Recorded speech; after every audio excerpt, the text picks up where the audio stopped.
ভাই আজকে গেছিলাম এসএসসি পরীক্ষা দিতে, বুঝছেন? ওই যে ভাই মাত্র পরীক্ষা দিয়ে আইলাম, গণিত পরীক্ষা দিয়ে এলাম, বুঝছেন গাইস? মানে কথা হইলো পরীক্ষা যে দিতে গেছি, পোলার নাম মানে আমার সামনে যে বইছে, আমার সাইডে আবার কেউ আসছিল না, আমার সামনে যে বইছে পোলার নাম আসছিল শামিম খান।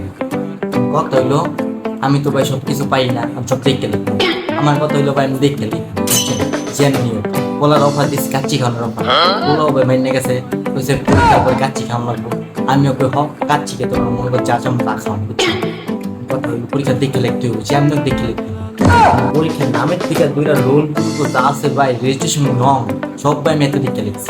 এমন তো ভাই স্যার আইছে, এক কয় কিরে তোর রেজিস্ট্রেশন নং হ্যান মতো, নাম হ্যান মতো, সব কিছু ঠিক আছে, তোর রোল নাম্বার হ্যান মতো কেন?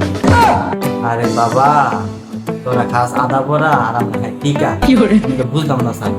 ঠিক দেখে লিখতে টিকা, আমি স্যার জীবনও না জীবন না জীবন মজা লাগছে আমার লাগে এগুলি কি স্যার বলবো তো রেজিস্ট্রেশন নাম্বার আর কি একলি ক্যালিস ঘন্টা কাটতে নাও যাবে নি, হয় খাতায় কিটা দিব আর মনে কর নতুন খাতা দিব, এছাড়া কোনো বাউ নেই। কারণ আর হাতের আছে 10 মিনিট, আমি কি কোন আমি কি পাস করুন না ফেল করুন? ওইটা একটু আপনার কমেন্ট বক্সে বলেন প্লিজ গাইস। আর ভিডিওটা ভালো লাগলে আমার চ্যানেল সাবস্ক্রাইব করুন প্লিজ।